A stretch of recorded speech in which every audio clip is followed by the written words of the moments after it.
Now, hello everyone, and welcome to Walk a Mile, an initiative by PGPEx at IIM Shillong.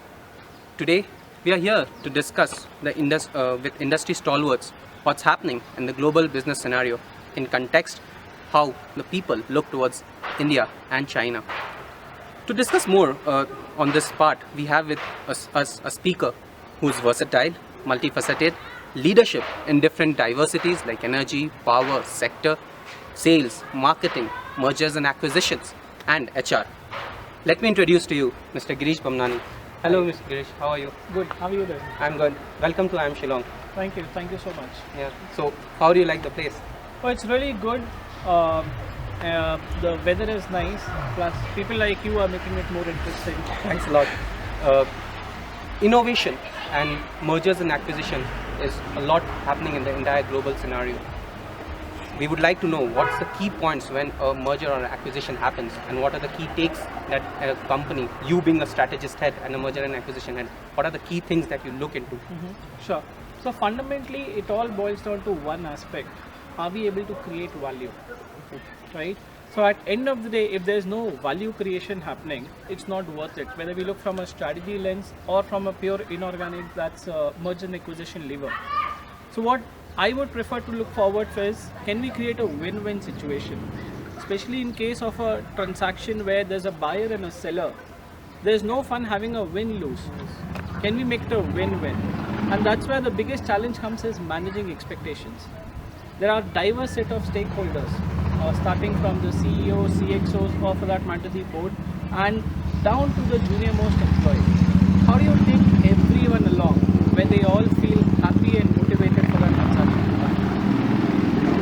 So, when you talk about the stakeholders, it starts from the shareholders, the employees, the external parties, and everything. So, satisfying all the stakeholders, how does that come into play? So it's extremely important where even before you are on the table discussing the transaction, you have to look at it from a distance and say, hey, is it worth it? Are we the right owner when we are looking at acquiring a company, right? Because at the end of the day, if we are not the right owner, the transaction can happen between the buyer and seller, but few years down the line, this transaction will be classified as a failure.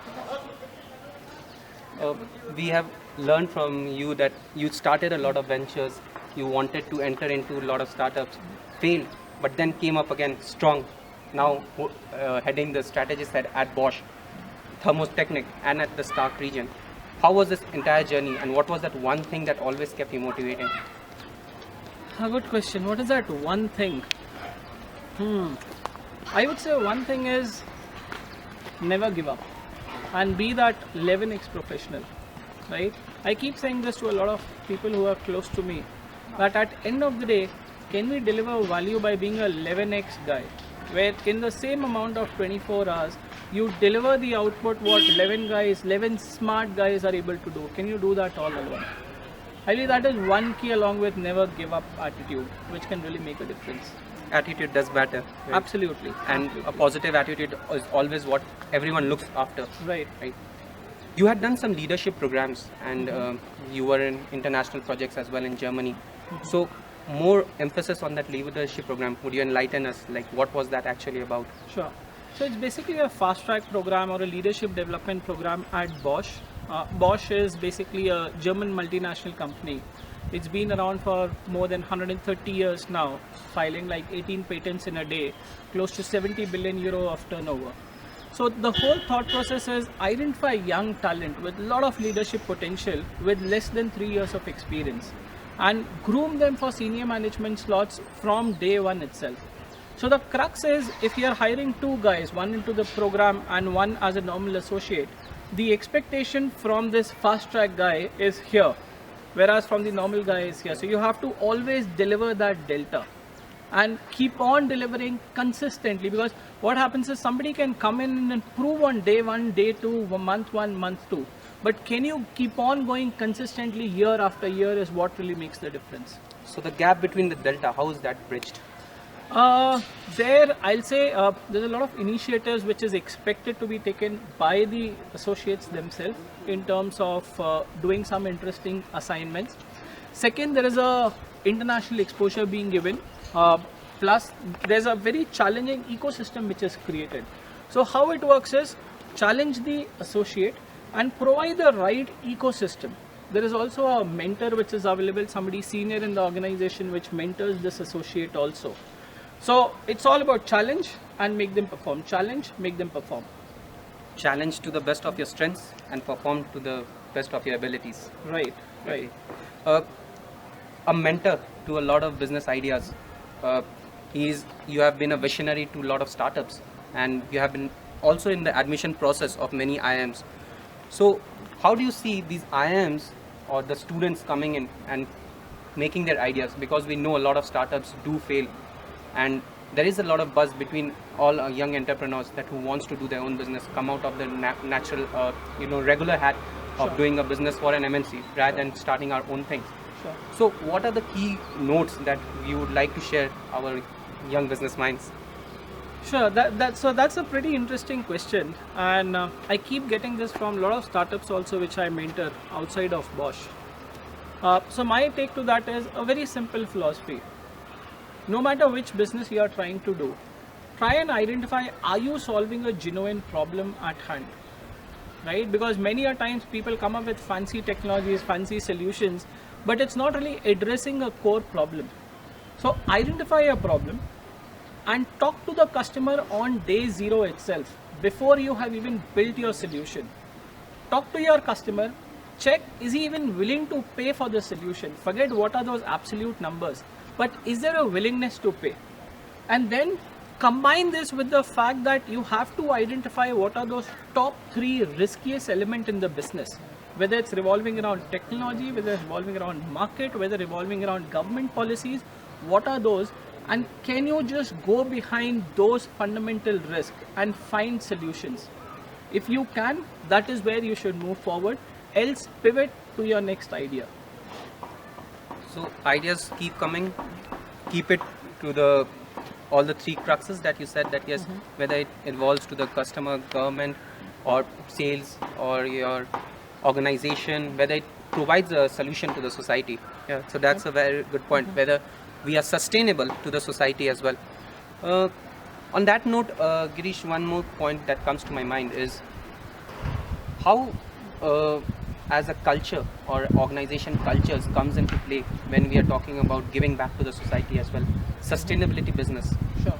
So some lights on that, because once Bosch was involved in a lot of mergers and acquisitions as well, and then imbibing that culture Sure. to the acquirers. Sure. So how that was portrayed and how was that carried out?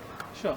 So if you see globally, what we attempt to try and do is, one, wherever possible, try and come up with a uniform structure across these entities. But then I'll tell you what's happening nowadays. At end of the day, every company is unique. They have their own DNA. So it's worthwhile to get this standardization at a certain level where you can talk about the values, compliance, the legality of the law and all. But then we are also looking at, can we let this entity remain standalone, especially if it's a small or a young or a medium sized entity, because that is where the companies may flourish. What is happening in most of the MNCs, if you look globally, they acquire companies, they start putting in all the processes and guidelines on these smaller companies, and then you realize the culture has gone for a toss, system has gone for a toss, the cost structure of the company has gone for a toss, and few years down the line we realize this company is not yielding the required cost or revenue synergies. So why not come up with approaches where you leave them separate, get those basic aspects which is required in your bigger enterprise as an MNC, but let them flourish as a standalone company, as a startup, the way they were working earlier. Some mantra for success for our viewers? So success, try and create a wow factor for yourself every day. No matter what you do, when you go back to bed, if you are able to get that feeling, wow, I've done something good, something interesting in official work, professional work, or personal work, that is where I believe you have achieved success. It's not milestone driven that 5 years down the line I'll buy this, I will do this, I'll become a VP, I'll become a CEO. Those all will happen. But are you able to generate that success every day with a wow factor? is what the catch would be. Wow. Something very keen point to take away with. Thank you, Mr. Girish. Thank you so much. Honor to have you here on campus, an opportunity for all of us to share your views. Definitely, we have a lot of key takeaways that we would like to imbibe on. Thank you. Yeah. That was Mr. Girish Bhambhani, Business Unit Head, New Businesses and Strategies Head at Bosch Thermotechnics at SAC level. Signing off from here is Pankaj Jaiswal, and behind the scene, Narendra Pradhan. Stay tuned for yet another exciting interactive session of Walk a Mile.